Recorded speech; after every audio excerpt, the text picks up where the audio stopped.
After a week spent in professions of love and schemes of felicity, Mr. Collins was called from his amiable Charlotte by the arrival of Saturday.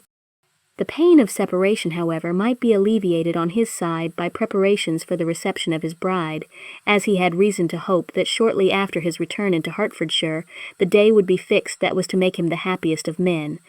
He took leave of his relations at Longbourn with as much solemnity as before, wished his fair cousin's health and happiness again, and promised their father another letter of thanks. On the following Monday, Mrs. Bennet had the pleasure of receiving her brother and his wife, who came as usual to spend the Christmas at Longbourn. Mr. Gardiner was a sensible, gentlemanlike man, greatly superior to his sister, as well by nature as education. The Netherfield ladies would have had difficulty in believing that a man who lived by trade, and within view of his own warehouses, could have been so well bred and agreeable. Mrs. Gardiner, who was several years younger than Mrs. Bennet and Mrs. Phillips, was an amiable, intelligent, elegant woman, and a great favourite with all her Longbourn nieces. Between the two eldest, and herself especially, there subsisted a particular regard. They had frequently been staying with her in town. The first part of Mrs. Gardiner's business on her arrival was to distribute her presents and describe the newest fashions. When this was done, she had a less active part to play. It became her turn to listen. Mrs. Bennet had many grievances to relate, and much to complain of. They had all been very ill-used since she last saw her sister. 2 of her girls had been upon the point of marriage, and after all there was nothing in it. "I do not blame Jane," she continued, "for Jane would have got Mr. Bingley if she could. But Lizzie, oh sister, it is very hard to think that she might have been Mr. Collins's wife by this time, had it not been for her own perverseness. He made her an offer in this very room, and she refused him. The consequence of it is that Lady Lucas will have a daughter married before I have, and that the Longbourn estate is just as much entailed as ever. The Lucases are very artful people indeed, sister. They are all for what they can get. I am sorry to say it of them, but so it is. It makes me very nervous and poorly, to be thwarted so in my own family, and to have neighbours who think of themselves before anybody else. However, your coming just at this time is the greatest of comforts, and I am very glad to hear what you tell us of long sleeves." Mrs. Gardiner, to whom the chief of this news had been given before, in the course of Jane and Elizabeth's correspondence with her, made her sister a slight answer, and, in compassion to her nieces, turned the conversation. When alone with Elizabeth afterwards, she spoke more on the subject. "It seems likely to have been a desirable match for Jane," said she.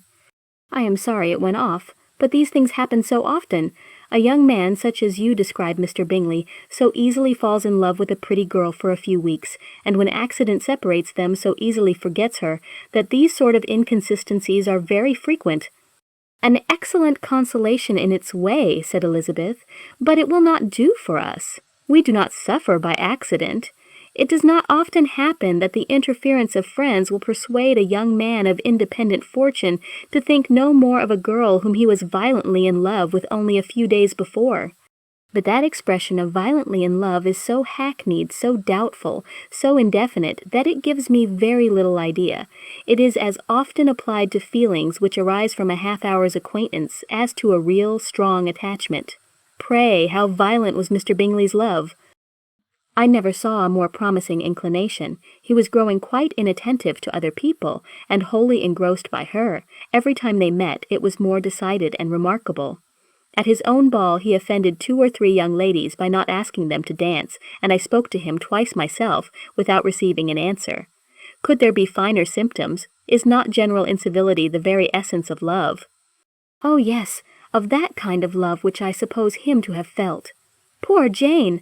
I am sorry for her because, with her disposition, she may not get over it immediately. It had better have happened to you, Lizzie. You would have laughed yourself out of it sooner. But do you think she would be prevailed upon to go back with us? Change of scene might be of service, and perhaps a little relief from home may be as useful as anything." Elizabeth was exceedingly pleased with this proposal, and felt persuaded of her sister's ready acquiescence. "I hope," added Mrs. Gardiner, "that no consideration with regard to this young man will influence her.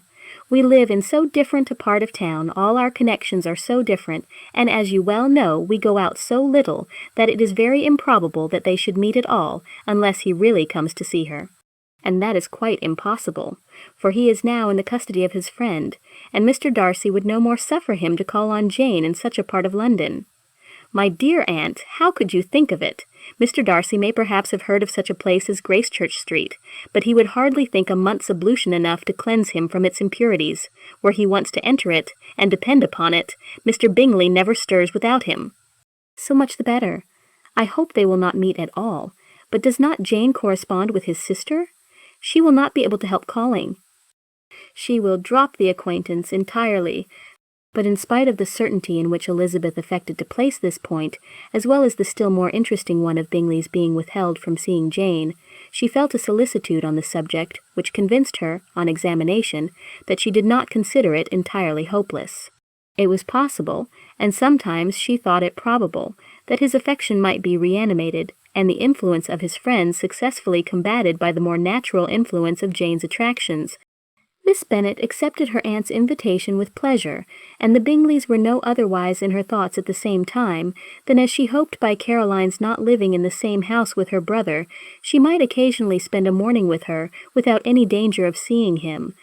The Gardiners stayed a week at Longbourn, and what with the Phillipses, the Lucases, and the officers, there was not a day without its engagement. Mrs. Bennet had so carefully provided for the entertainment of her brother and sister that they did not once sit down to a family dinner. When the engagement was for home, some of the officers always made part of it, of which officers Mr. Wickham was sure to be one, and on these occasions Mrs. Gardiner, rendered suspicious by Elizabeth's warm commendation, narrowly observed them both. Without supposing them, from what she saw, to be very seriously in love, their preference of each other was plain enough to make her a little uneasy, and she resolved to speak to Elizabeth on the subject before she left Hertfordshire, and represent to her the imprudence of encouraging such an attachment.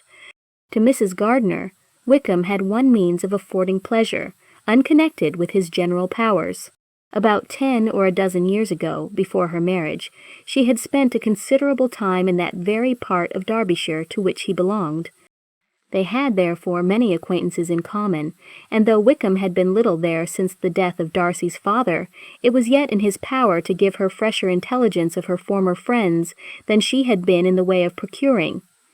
Mrs. Gardiner had seen Pemberley, and known the late Mr. Darcy by character perfectly well.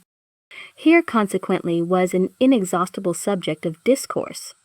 In comparing her recollection of Pemberley with the minute description which Wickham could give, and in bestowing her tribute of praise on the character of its late possessor, she was delighting both him and herself.